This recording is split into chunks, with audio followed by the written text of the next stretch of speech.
श्रीहित राधा सुधा निधि जी। श्लोक 162।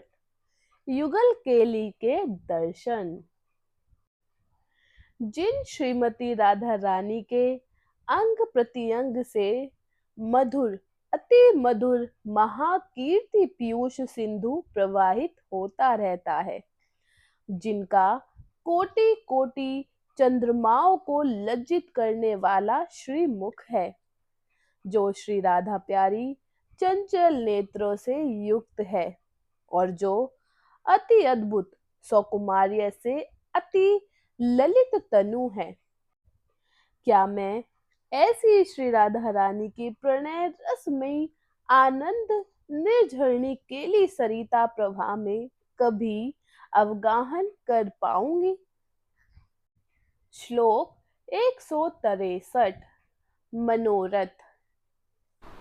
मेरे कंठ में नख के अग्रभाग से क्यों पीड़ा देते हो? मैं कोई दैत्यराज नहीं हूँ।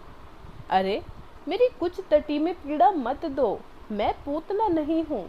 हे सखी, प्रियतम संगम के समय तुम्हारे इन शोक अनुकृत वचनों को प्रातकाल केले कुंज का मार्जन करती हुई तोताओं के मुख से मैं तुम्हारी नकल करते हुए कब सुनूंगी? श्लोक 164। अनन्यता। श्री राधा केली कथा सुधा समुद्र की महान लहरों से आंदोलित मेरा मन कालिंद नंदिनी के श्रेष्ठ लता मंदिर के प्रांगण में ही आनंद पाता रहे और जागृत स्वप्न और गहरी नींद में भी श्री राधा रानी के पद कमलों की छटा ही मेरे मन में सुफरित होती रहे। उसके बिना वैकुंठ अथवा नरक भी मेरे मन में ना बसे। मुझे केवल श्री राधा रानी की गति ही प्राप्त हो, मुझे उनकी ही शरण मिले। श्लोक 165। सेवा की भावना।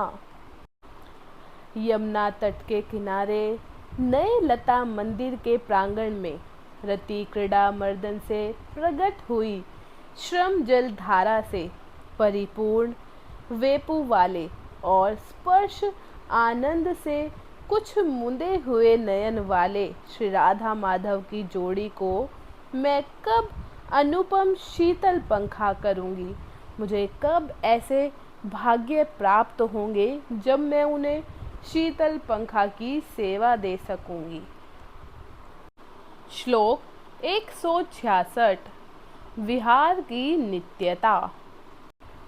अति सुंदर, अति ही सुंदर, मधुर एवं श्रेष्ठ रस केली में श्री वृंदावन में विदगत श्रेष्ठ नागरी मणि श्री प्रिया जी और रसिक शेखर श्री लाल जी कभी तो मधुर मधुर गान से, तो कभी आमंद वेगवान हिंडोले से झूलकर, तो कभी कुसुम शोभित वायु के सेवन से, तो कभी सूरत केली चातुरी का प्रकाश करके क्रीड़ा करते रहते हैं। श्लोक 167। विहार चातुरी। अरे आज संध्या के समय अचानक श्याम, जो किशोर शिरोमणि है, वे श्री राधा की युगल भुजाओं को पकड़कर कदम्ब वन में प्रवेश कर गए। वहां क्रीड़ा सैया पर मिलने से जो महान रति का प्रवाह चला, उसके बढ़ने पर श्री लाल जी के श्रवण रंधों की आश्रय रूप श्री राधा की सुख भरी लहरों के गर्जन के समान शीतकार को क्या मैं निकट